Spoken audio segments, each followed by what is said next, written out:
Roronoa Zoro featuring GTX 750 Ti. Sepertinya menarik. Halo, assalamualaikum warahmatullahi wabarakatuh. Selamat datang di channel Review Tech, channel tentang rakit PC semurah dan sekencang mungkin. Rakitan PC kali ini adalah pesanan dari Mas Takim di Magelang. Jadi ceritanya Mas Takim ini kerjaannya di bidang desain grafis dan percetakan.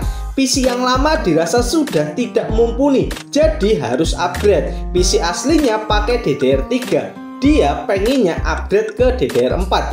Jadi hampir semuanya diganti kecuali casingnya. Casing awal yang dipunya adalah casing Dazumba DeVito, tapi dalam kondisi korosi yang parah. Nah, Mas Takim inisiatif buat custom casing PC biar lebih menarik. Langkah awal dimulai dari casingnya dipilok putih semua, lalu dipasang gambar Zoro dengan sistem water slide decal, yaitu transfer cat dengan media air. Ya sebenarnya sih saya nggak begitu mudeng prosesnya ya, dan sepertinya susah. Tapi buat teman-teman yang berminat, katanya Mas Takim itu buka jasa juga, bisa kirim casing atau helm atau barang yang lain buat di custom. Untuk nomor WA saya cantumkan di deskripsi video ya. Terakhir, untuk sisi akrilik depannya dilaser dengan gambar Zoro juga, lalu dipasangin LED berwarna hijau di bawahnya. Dan ini hasilnya.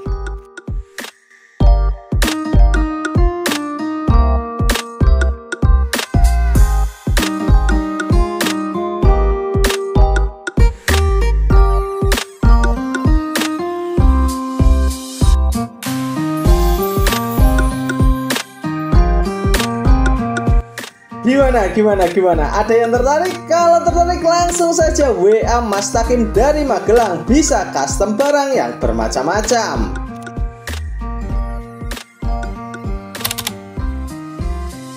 Oke, tadi itu casingnya ya. Sekarang kita ke dalamannya. Intinya, Mas Takim ini minta PC-nya pakai DDR4 tapi semurah mungkin. Setelah saya pertimbangkan, untuk prosesornya lebih baik pakai i3 7100. Prosesor Intel generasi ke-7, memiliki 2 core dan 4 thread dengan base frekuensi 3,9 GHz.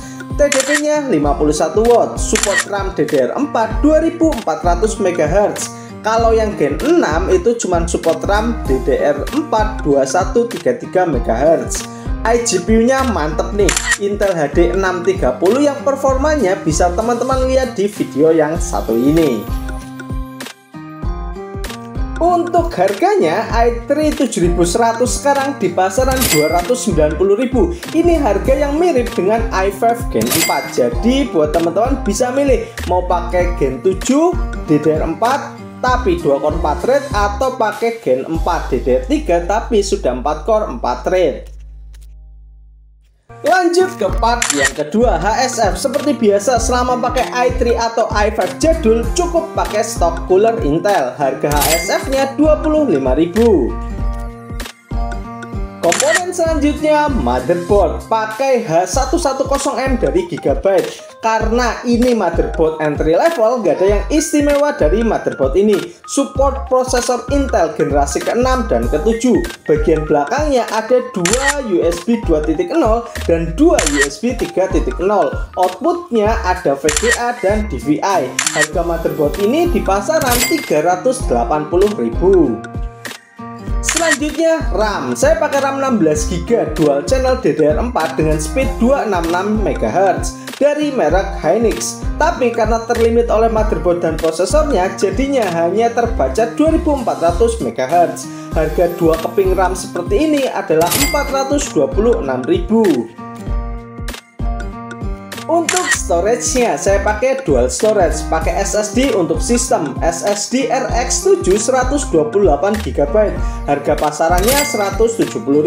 Sedangkan untuk penyimpanan game kita pakai harddisk 500GB. Harga pasaran harddisk 500GB adalah 75.000. Part selanjutnya PSU, karena PC ini akan dipakai sangat lama setiap harinya, sekitar 12 jam per hari, harus pakai PSU yang bagus. Saya pakai PSU FSP 550W 80 plus silver dalam kondisi bekas. Harga pasaran PSU seperti ini di Tokopedia sekitar 400 ribuan. Dan part yang terakhir, VGA pakai Lord Chespleng GTX 750 Ti. VGA idola beberapa tahun yang lalu yang sekarang sudah mulai banyak ditinggalkan. Harga pasaran VGA ini adalah 600.000. GTX 750 Ti kali ini dari merek Asus dengan dual fan. Ini adalah versi OC pabrikan. Memiliki VRAM 2GB 128-bit GDDR5. Dashboardnya 1072 MHz dan boost clocknya 1150 MHz atau sekitar 5% lebih tinggi dari GTX 750 Ti normal. Total harga part PC kali ini adalah Rp2.366.000. Harga ini belum termasuk ongkir ya teman-teman. Opsi upgrade, apa aja sih yang bisa diupgrade dari PC ini? Karena PSU-nya sudah bagus, kita bisa upgrade prosesornya ke i5 6500 di harga 470.000. Kalau i7 atau i5 yang Gen 7 masih terlalu overpriced. Selanjutnya, kalau prosesornya sudah di-upgrade, kita bisa upgrade VGA-nya. Bisa pakai VGA sampai GTX 1660 Ti. Selanjutnya, uji daya. Ketika idle, PC ini cukup hemat daya, cuman 45 watt. Sedangkan saat full load gaming, PC ini menyerap daya 150 watt. Karena PC ini dipakai untuk full kerja 12 jam per hari dengan kondisi kurang lebih setengah load lah. Estimasinya 75 watt dalam pemakaian desain grafis. Mari kita hitung. Dalam 1 bulan kurang lebih PC ini menghabiskan biaya Rp36.500 per bulan. Ini baru CPU only ya, belum termasuk monitor, speaker, dan lain-lain. Uji sintesis, yuk kita uji prosesornya dulu. Pakai Cinebench R15 dapat skor 379 CP, skor yang lumayan tinggi untuk prosesor dual core. Dan GPU-nya kita coba keduanya, baik Intel HD 630 atau GTX 750 Ti. Intel HD 630 kita uji dengan Unigine Heaven dengan setting 900 Pilo, dapat skor 983 dengan 39 fps. Sedangkan GTX 750 Ti dapat skor 3599 dengan fps 142.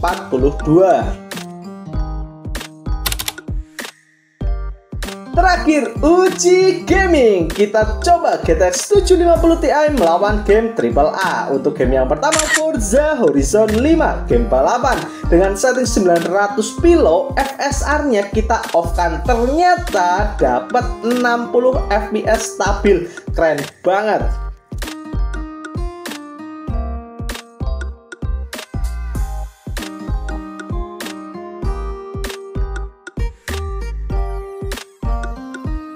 Game yang kedua, game bola PES 2021 di setting 900p high, dapat fps stabil di 60.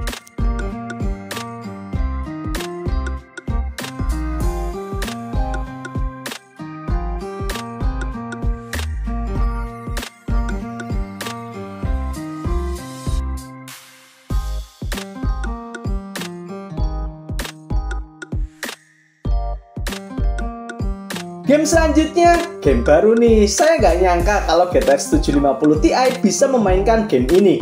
Hogwarts Legacy di setting 900p walaupun cuman low, tapi tetap dapat fps yang nyaman di 40-an fps. Mantap!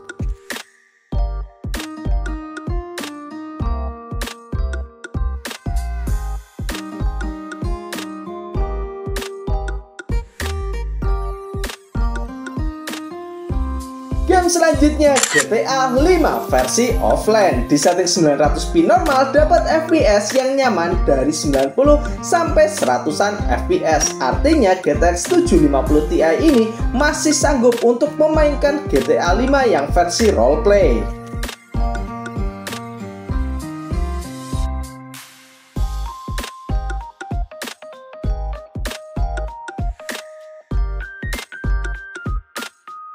Game yang kelima, Far Cry 6 di setting 900 pilo, GTX 750 Ti masih sanggup untuk menghajar game ini dengan FPS di atas 30 walaupun tanpa FSR.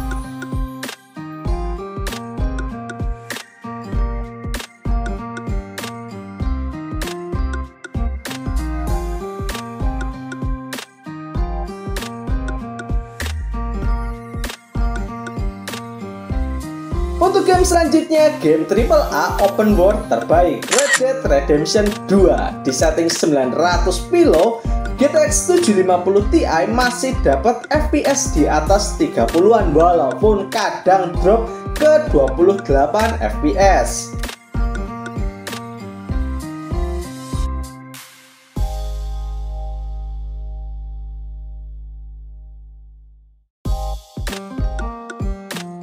Selanjutnya kita ke game e-sport Dota 2 di setting 900p fastest. Ini game CPU bound ya, jadinya FPS nya nggak terlalu tinggi. Ketika laning dapat 60-an FPS dan ketika war dapat 30-40 FPS, tapi tanpa adanya drop FPS, jadi nyaman dan lancar untuk dimainkan.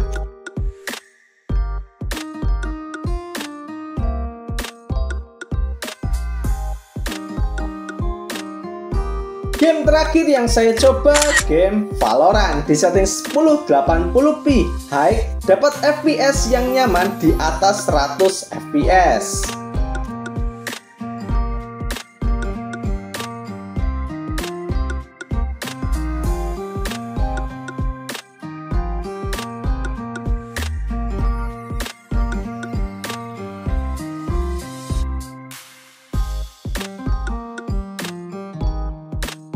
Sebenarnya saya menjalankan satu game lain yaitu God of War 4.